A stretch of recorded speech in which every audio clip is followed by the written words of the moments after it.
Last week, someone in my network asked me a question. She said, everybody comes to you for you to help them sort their stuff out. Who do you go to when you need to speak to? And it's a great question, and it's something that's really, really important. For those of you who know me, you know that I continually stress how important it is to take time out, how important it is to recenter yourself, to ground yourself, to break away from business so that you can come back with a fresh perspective.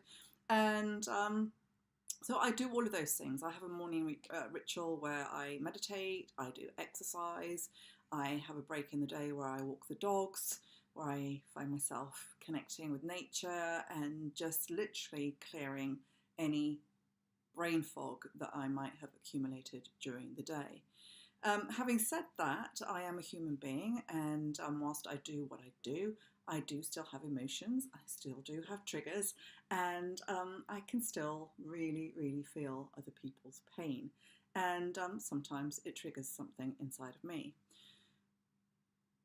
So, true emotional resilience is about being aware of how your emotions affect you.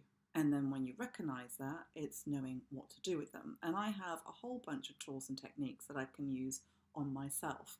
But occasionally, or a lot of the time, we can get distracted by everyday life.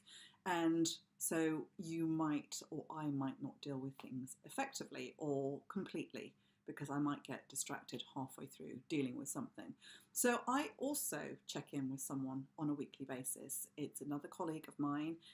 She does something similar to what I do, and we help each other unravel anything that has been triggered, that has crept up in our sessions with clients, so that we can then resolve whatever it is that we haven't dealt with and be able to let it go.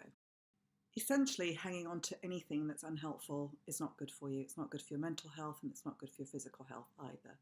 So it's really, really important that you take time to consider the triggers that happen in your life that are actually getting in your way and stopping you from living the life of your choice. If you'd like to know more, or you'd like to meet up, to connect, to have a cup of tea or coffee and a chat about life in general, or even if you have got a massive goal that you want to achieve but you feel that there's something just getting in the way, I'd be delighted to connect with you and have a chat. So please do get in touch, and love to hear your feedback.